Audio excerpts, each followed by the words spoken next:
प्रमात्र भिन्नत्वम।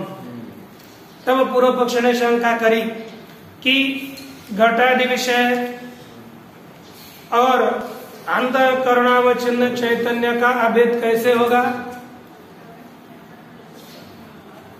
उन्होंने कहा क्योंकि इसका अभेद कैसे हो सकेगा। अहम इमं पश्यामि, मैं इसको, इस घट को देखता हूं, इस अनुभव का दोनों में विरोध है। घट और अनुभव में प्रमात्रावच्छिन्न चैतन्य अर्थात वह जीवात्मा और घट, इन दोनों का भेद इस अनुभव से ज्ञात होता है। इसलिए विषय और चैतन्य का अभेद कैसे होगा, यह शंका करी। तो सिद्धांति ने इसका उत्तर दिया, कहा कि प्रमात्र भेदो नाम न तद ऐक्यम। प्रमाता के साथ घट का अभेद अर्थात इन दोनों का ऐक्य होता है, यह बात नहीं है। क्या बात है? 36 पेज नंबर। किंतु प्रमात्र सत्ता अतिरिक्त सत्ता कत्वा भाव। इसका अभेद का तात्पर्य है कि प्रमाता के सत्ता से अतिरिक्त उस विषय की सत्ता न होना, यही यह प्रमात्र भेद है। यह जैसे घट यह स्वावच्छिन्न घटावच्छिन्न चैतन्य में अध्यस्त है, इसलिए विषय सत्ता ही घट की सत्ता है। अधिष्ठान के सत्ता से अतिरिक्त आरोपित वस्तु की सत्ता नहीं होती। घटादि पदार्थ सभी वेदांत मत में अध्यस्त है, इसलिए घटादि की सत्ता घटावच्छिन्न चैतन्य से अतिरिक्त सत्ता नहीं है। और विषय चैतन्य प्रमात्र चैतन्य से अभिन्न कैसे है कि अंतकरणावच्छिन्न चैतन्य वह अंतकरण की वृत्ति के द्वारा बाहर विषय देश तक जाकर के विषयाकार जब वृत्ति होती है तो चैतन्य भी तदाकारी होता है, तदावच्छिन्न चैतन्य भी विषयाकार होता है। इसलिए इस तरह से प्रमात्र चैतन्य और विषयावच्छिन्न चैतन्य एक हो जाता है, और विषयावच्छिन्न चैतन्य और प्रमात्र चैतन्य एक हो गया, और तब विषयावच्छिन्न चैतन्य से अतिरिक्त घट की सत्ता अतिरिक्त नहीं है, अर्थात प्रमात्रावच्छिन्न चैतन्य से घट की सत्ता अतिरिक्त नहीं, यही हो गया।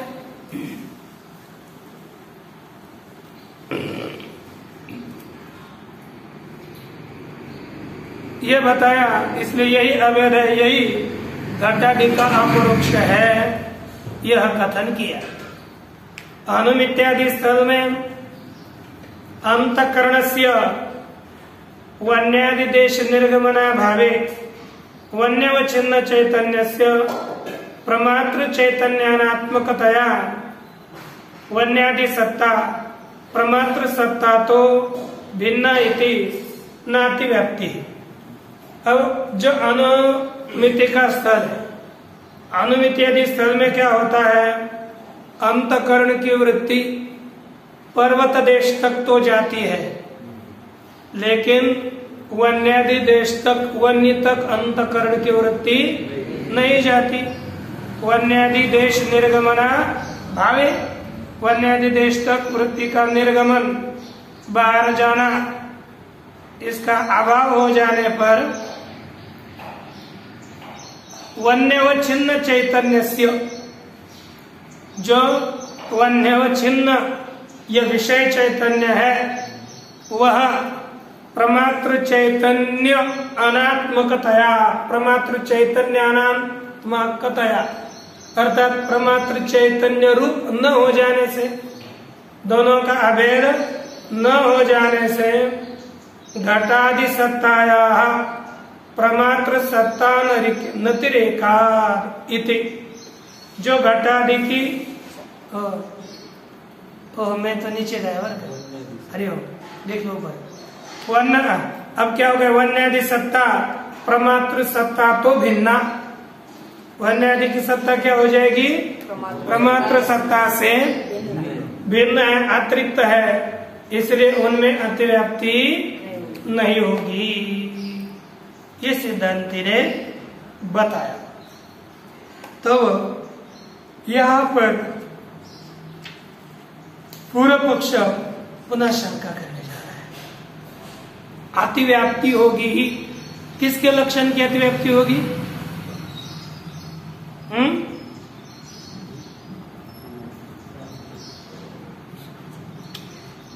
विषयगत प्रत्यक्षत्व के लक्षण की अतिव्याप्ति होगी। किसकी? विषयगत प्रत्यक्षत्व का लक्षण कर रहे हैं ना।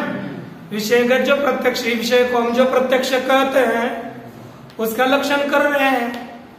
तो यहाँ पर पुनः अतिव्याप्ति होगी। यहाँ पर पहले आपको अतिव्याप्ति नहीं दी थी। ये जो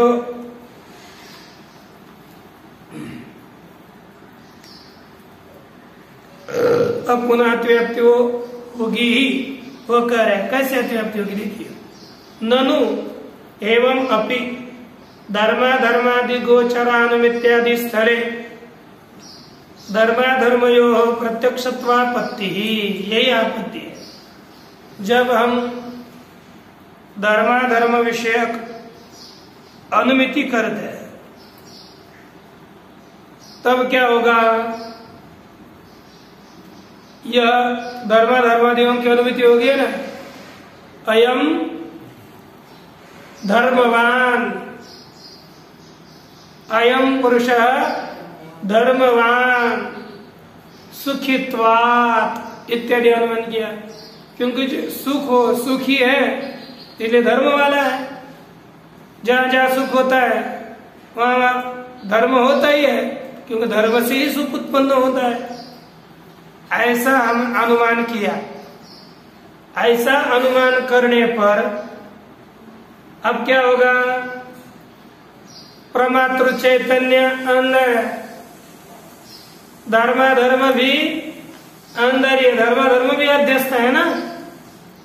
तो प्रमात्रावच्छिन्न चैतन्य में धर्माधर्म अध्यस्त है। तो प्रमात्रावच्छिन्न चैतन्य से अतिरिक्त धर्माधर्मों की सत्ता नहीं है क्या? धर्म, क्योंकि जैसे घटावच्छिन्न चैतन्य में घट अध्यस्त था, वैसे ही अंतःकरणावच्छिन्न चैतन्य में तो ये धर्माधर्मादि अध्यस्त है। तो उस चैतन्य से अध्यस्त की अधिष्ठान से अतिरिक्त तो कोई सत्ता नहीं होती। धर्माधर्मादि अध्यस्त है तो वे भी अधिष्ठानभूत प्रमात्र चैतन्य, उससे अतिरिक्त उसकी सत्ता नहीं है। तो प्रमात्र सत्ता अतिरिक्त सत्ता तत्व का अभाव धर्मादि में है कि नहीं है? इसलिए अतिव्याप्ति का वारण हो जाएगा। ये है। सब्जी देख लीजिए, कम है कि ज्यादा है, उसको बंद कर दीजिए। अनुमिति स्थल में भी इस तरह प्रत्यक्षत्व की आपत्ति है, अर्थात धर्मों को भी प्रत्यक्ष मानना पड़ेगा। ये आपत्ति हो गई। धर्म क्यों कहते कि धर्माद्यवच्छिन्न चैतन्य से प्रमात्र चैतन्य भिन्नतया धर्मादि सत्ताया प्रमातृ सत्तानतिरेकात् इति चेत्। कहते कि धर्माद्यवच्छिन्न जो चैतन्य है वह धर्माद्यवच्छिन्न चैतन्य प्रमातृ चैतन्य से अभिन्न है। इसलिए धर्मादि के सत्ता से प्रमाता की सत्ता अतिरिक्त नहीं है, एक ही सत्ता है। अर्थात प्रमात्र अतिरिक्त धर्मादियों की सत्ता नहीं है। इसलिए धर्मादियों में भी प्रत्यक्षत्व की आपत्ति आएगी, ये कथन किया। तब सिद्धांती उत्तर देते हैं योग्यत्वस्यापि विषय विशेषणत्वात्। विषय में क्या विशेषण देना है? योग्यत्वम।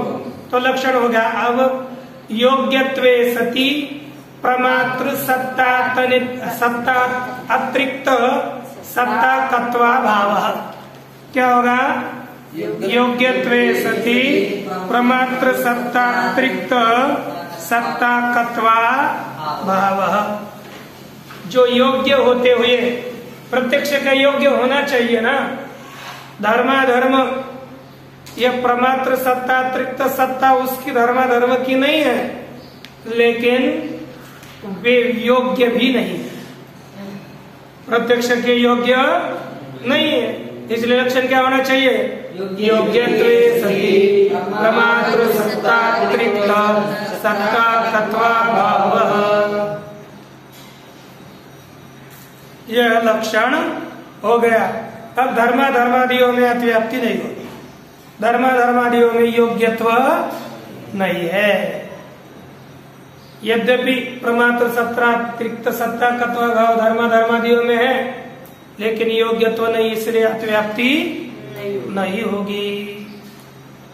अच्छा, पुनः पूर्व पक्षी शंका करने के लिए आया। वह कहता है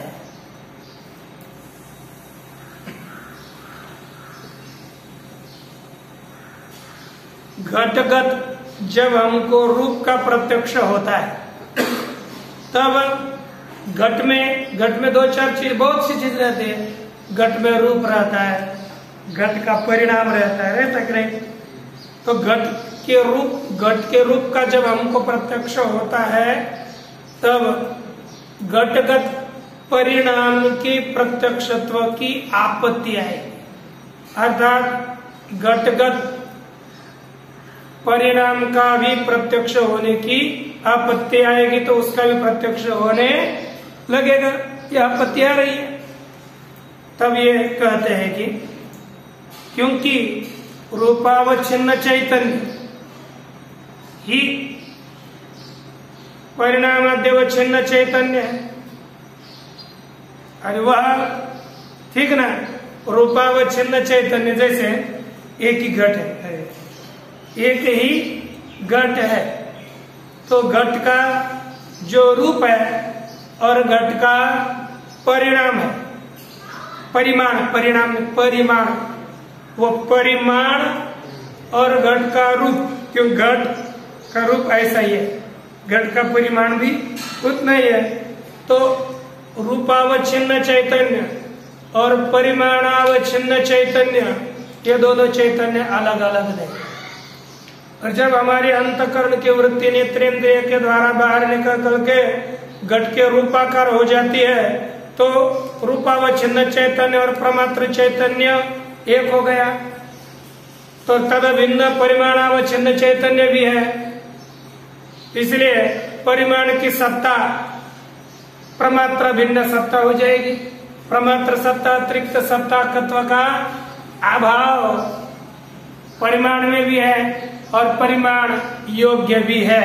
तो रूप के प्रत्यक्ष के काल में परिमाण के भी प्रत्यक्ष की आपत्ति आएगी। यह पूर्व पक्षी कहने जा रहा है। देखिए, ननु एवं अपि रूपी घट इति प्रत्यक्ष स्थले। कैसा ज्ञान हो गया? रूपी घट, रूप वाला घट है। ऐसे ज्ञान के प्रत्यक्ष स्थल में घटगत परिमाणादे प्रत्यक्षत्वापत्ति। घट में रहने वाला कौन? परिमाण। कौन रहे? परिमाण। उसकी क्या होगी? उसके भी प्रत्यक्षत्व की आपत्ति आएगी। कैसे? कहते रूपावच्छिन्न चैतन्यस्य परिमाणाद्यवच्छिन्न चैतन्यस्य च एकतया। रूपावच्छिन्न चैतन्य और परिमाणावच्छिन्न चैतन्य दोनों कैसा है रे? एक ही है। उभयावच्छिन्न चैतन्य एक ही है, अलग अलग नहीं है। इसीलिए प्रमाता का किसके साथ अभेद है? रूपावच्छिन्न चैतन्य के साथ अभेद है। तो परिमाणावच्छिन्न चैतन्य के साथ अभेदी मानना पड़ेगा, क्योंकि वो अलग अलग नहीं है ना, इसलिए कहते हैं रूपावच्छिन्न चैतन्यस्य प्रमातृ चैतन्य भेदे परिमाणावच्छिन्न चैतन्यस्यापि प्रमात्र भिन्नतया परिमाणादि सत्तायाः प्रमात्र सत्तात्रिक अतिरिक्तत्वाभावाद इति चेत, कहते कि रूपावच्छिन्न चैतन्य से प्रमात्र चैतन्य भेदे, रूपावच्छिन्न चैतन्य का प्रमात्र चैतन्य के साथ अभेद हो जाने पर परिमाणावच्छिन्न चैतन्य का भी प्रमात्र भिन्नतया परिमाणावच्छिन्न चैतन्य का भी प्रमात्रा के साथ अभेद हो जाने से परिमाणादि सत्ताया, जो परिमाण की सत्ता है उस परिमाण की सत्ता का भी प्रमातृ सत्ता त्रिक्तत्वाभाव, परिमाण की सत्ता प्रमात्र सत्ता से अतिरिक्त नहीं है, अतिरिक्तत्व का अभाव है। और इसमें योग्यत्व भी है। किसमें योग्यत्व है? परिमाण में योग्यता भी है और प्रमात्र सत्तात्रिक्त सत्ताकत्व का अभाव भी है कि नहीं? प्रमाता से अतिरिक्त सत्ता परिमाण की है क्या? नहीं है ना, क्योंकि प्रमाता की वृत्ति अंतकरण की वृत्ति कहा जाती है नेत्रेंद्रिय के द्वारा बाहर जाकर रूपाकार हो गई, और रूपाकार हो जाने के बाद रूपावच्छिन्न चैतन्य और प्रमात्र चैतन्य एक हो गया। और पहले बताया था परिमाणावच्छिन्न चैतन्य और रूपावच्छिन्न चैतन्य एक ही है, दोनों का भी क्या हो गया? अभेद हुआ। अभेद होने के कारण रूप के प्रत्यक्ष काल में परिमाण के भी प्रत्यक्षत्व की आपत्ति आ गई, तो अतिव्याप्ति हो गई कि नहीं? हाँ, प्रत्यक्ष हो गया रूप और लक्षण गया परिमाण में, तो हो गई अतिव्याप्ति। ऐसी अतिव्याप्ति हो गई तो सिद्धांत उत्तर देता है कि न यदि चेत न, यहाँ पर तदाकार वृत्ति उपहितत्वस्यापि प्रमातृ विशेषणत्वा, प्रमाता के लिए एक और विशेषण दे दो। ये पहला योग्यत्व विशेषण विषय में दिया, अब ये जो तदाकार वृत्ति उपहित जो दिया है ना, ये प्रमाता के साथ विशेषण दे दो, तब क्या होगा? योग्यत्वे सति तदाकार वृत्ति उपहित प्रमात्र सत्तात्रिक्त सत्ताकत्व भाव, बोलो तदाकार वृत्ति उपहित प्रमात्र सत्तात्रिक्त सत्ताकत्व भाव। पुनः बोलिए,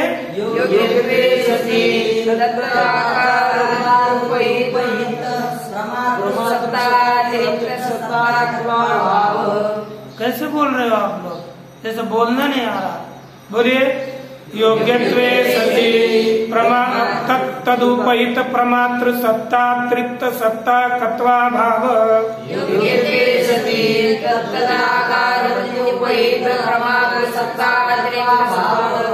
सत्ताकत्वा ऐसा अच्छा खंड से करना चाहिए। बड़ा बोलिए एक बार,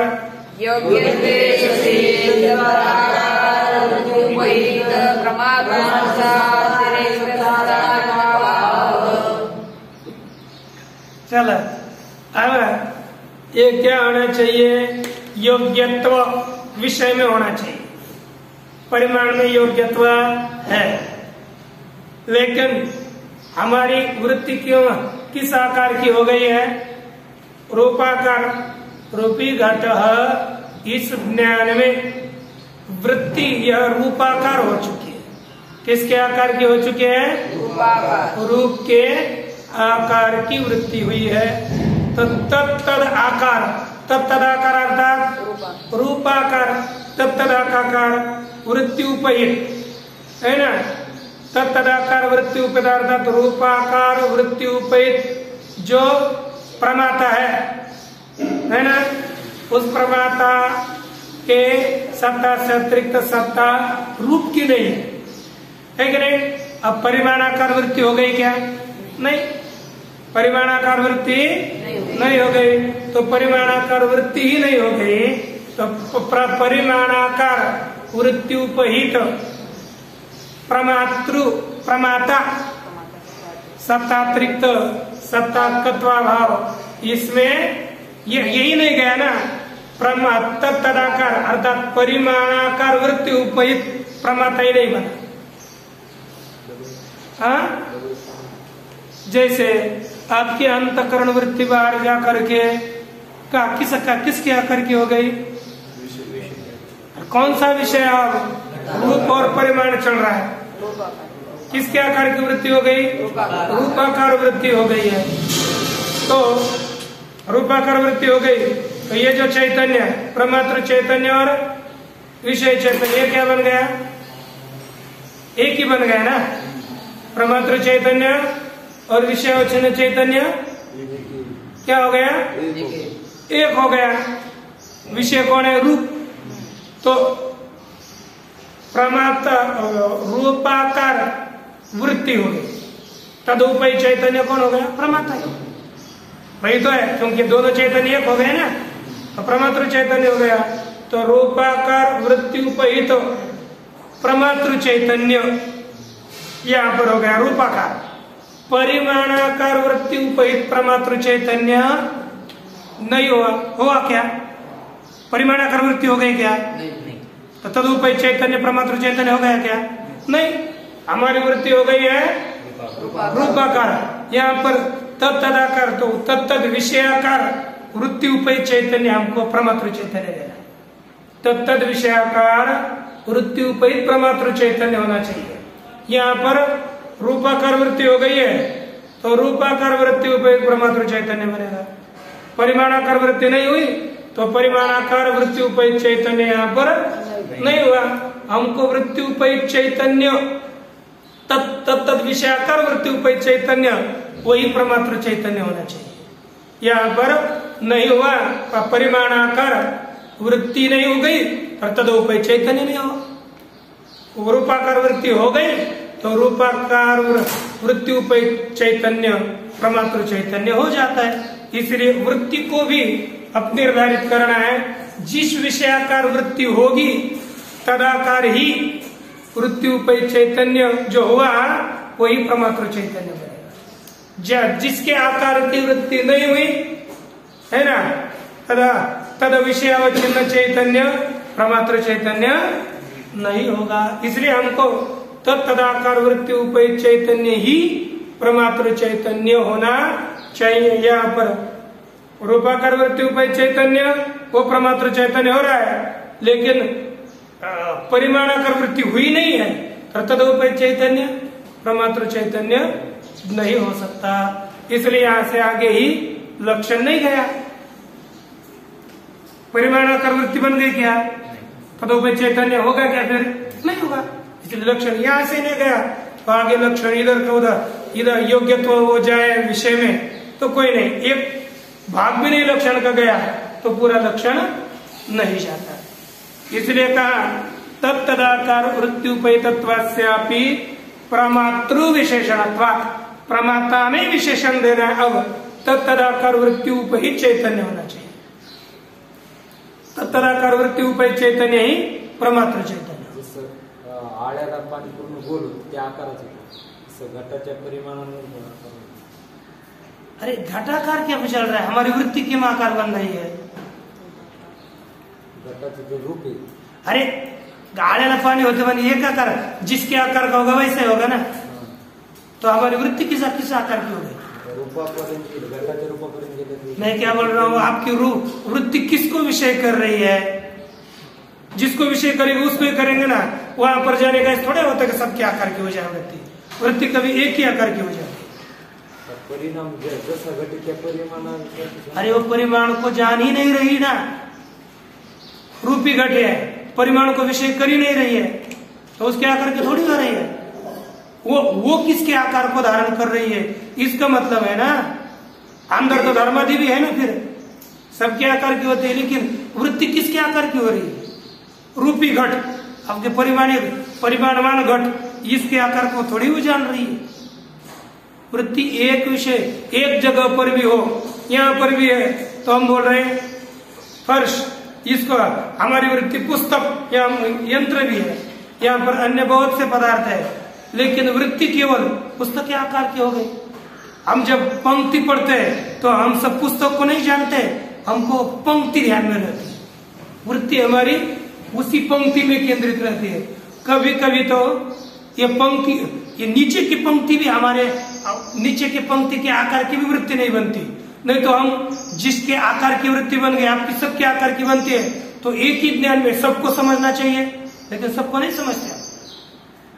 वृत्ति जिसके आकार की होगी उसको मानेंगे ना, सबको कैसे मान पाएंगे? वृत्ति एक आकार में एक ही आकार धारण कर लेती है, हजारों आकार में परिमाण को भी धारण करेंगे, रूप को भी धारण करेंगे, घट नीला ऐसे ही करेंगे, ऐसा नहीं होता। एक ही आकार की वृत्ति हो जाती है, जिसके आकार की होगी ये विषय वृत्ति की खासियत है। हम यहाँ पर देखते हैं वृत्ति एक आकार की होती है, आपकी वृत्ति किसकी आकार कहाँ पर भी जाए, लेकिन सबको नहीं देखती। कभी कभी हम ये जब जिसको देख रहे हैं उसी को देख लेते हैं। आप बोले एक ही कमरे में थे ना, वृत्ति ने उसके आकार को धारण नहीं किया तो हम क्या करें? वृत्ति है, रूपाकार हो गई तो रूपाकार, परिमाणाकार हो गई तो परिमाणाकार, उसके बाहर के आकार गए तो बाहर के आकार की, प्रत्येक वृत्ति का आकार भिन्न है, इसलिए वृत्ति कभी भी सबके आकार को धारण नहीं करती। वृत्ति का आकार किसका आकार है? वृत्ति कर रहे हैं रूप को विषय, और आप करेंगे तो वहां पर गए ना उसके आकार के हो गए, वो नहीं चलते ना। इसलिए तो पहले शंका उसके ऊपर गई थी, अब आकार किसके रूप का धारण कर रही है इसके ऊपर देखना है, इसलिए सूक्ष्म विषय आगे चलता है। पहले तो प्रमात्रा भिन्न और परिमाण भिन्न चैतन्य, रूपा छिन्न चैतन्य और प्रमात्रा के परिमाण चैतन्य एक तो हो गई था ना, लेकिन अब नहीं, अब वृत्ति किसके आकार की हो गई ये ध्यान देना, उसके आकार की हो नहीं रही। एक अधिक रूपाकार वृत्ति दशायाम परिमाणाद्याकार वृत्ति भावेण, ये स्वयं लिखते हैं कि रूपाकार जब वृत्ति होती है, रूपाकार वृत्ति की अवस्था में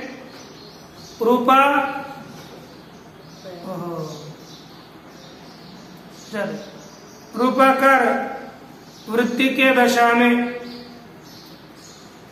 परिमाणाद्याकार वृत्ति का अभाव हो जाने से परिमाणाद्याकार वृत्ति उपहित प्रमातृ चैतन्य हुआ ही नहीं, यही नहीं हुआ तो परिमाणाद्याकार वृत्ति उपहित प्रमातृ चैतन्य भिन्न सत्ताकत्व का अभाव परिमाण में नहीं गया, क्योंकि परिमाणाद्याकार वृत्ति उपहित चैतन्य हो तब ना, परिमाणाद्याकार वृत्ति नहीं हुई तो तदुपहित चैतन्य बता सकेंगे क्या? नहीं बता सकते। तो प्रमात्र का चैतन्य नहीं हुआ तो चैतन्य भिन्न सत्ताकत्वा भाव, ये लक्षण कहाँ से लेंगे? तो यही लक्षण परिमाण में न जाने से अतिव्याप्ति नहीं होगी। अतिव्याप्त्या भावात, अतिव्याप्ति का अभाव हो जाने से आप अतिव्याप्ति नहीं दे सकते, यह एक कथन किया गया। तत्र स्वाकार वृत्ति उपहित घटितोक्त लक्षणा भावात इति चेत्, अच्छा, ननु एवं, पुनः शंका करने जा रहा है, ननु एवं वृत्तौ अतिव्याप्ति, ननु एवं वृत्तौ अव्याप्ति ही अनवस्थाभिया वृत्ति गोचर वृत्त्यनंगीकारेण तत्र साकार वृत्ति उपहितत्व घटितोक्त लक्षणा भावात इति चेत्। यह कहता है ना, अब आपका घट पट का विषय छोड़ो, हरिओम, घट पट को छोड़ो, वृत्ति का ज्ञान होता है कि नहीं? जो वृत्ति है, मेरी घटाकार वृत्ति हो गई, मेरे सुखाकार वृत्ति हो गई, दुखाकार वृत्ति हो गई, ये ज्ञान होता है कि नहीं? अब यहाँ पर हमको क्या चाहिए? वृत्त्युपहित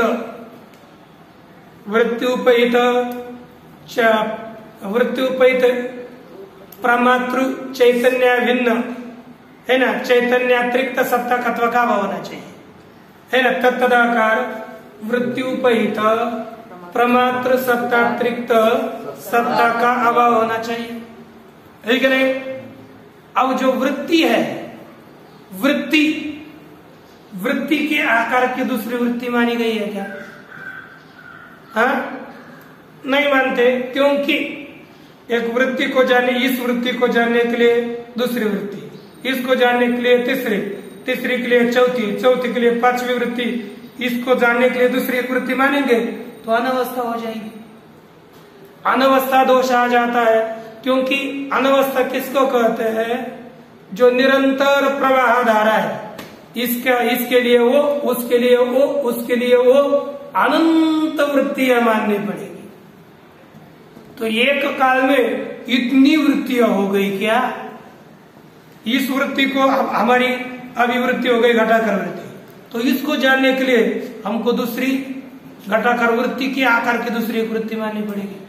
तो इसका ज्ञान तभी होगा जब इसका ज्ञान होगा, इसका ज्ञान तभी होगा जब इसका ज्ञान होगा, होने के लिए और दूसरी माननी पड़ेगी, तो और दूसरी माननी पड़ेगी, तो इसका भी ज्ञान अपेक्षित है ये आगे के ज्ञान के लिए, तो और दूसरी माननी पड़ेगी, और दूसरी माननी पड़ेगी। एक काल में इतनी वृत्ति मानोगे तो आदमी पागल हो जाएगा, बुद्धिमान हो जाएगा। ज्ञान होगा कब? अनवस्था हो जाएगी। इस अनवस्था की भीति से वृत्ति को जानने के लिए अतिरिक्त वृत्ति सिद्धांति में नहीं मानी, तो सिद्धांति ने नहीं मानी, तो अब वृत्त्याकार उपहित वृत्त्याकार वृत्ति नहीं बने, तो वृत्त्याकार वृत्ति उपहित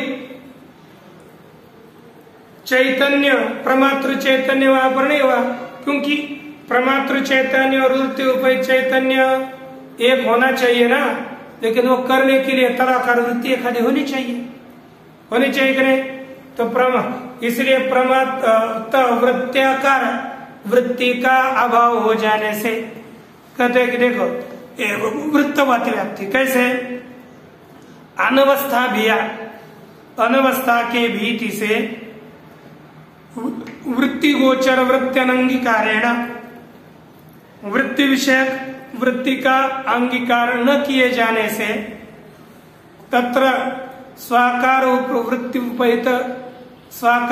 उपहितत्व घटितोक्त लक्षणा भावात, स्वाकार अर्थात वृत्त्याकार वृत्ति उपहित घटित वृत्ति उपहितत्व घटित जो अभिलक्षण बताया वह लक्षण वृत्ति में नहीं जा रहा, क्योंकि वृत्त्याकार वृत्ति नहीं बनी तो वृत्त्याकार वृत्ति उपहित चैतन्य नहीं बना, इसलिए यह लक्षण वृत्ति में न जाने से अव्याप्ति हो जाएगी, यह कहते हैं।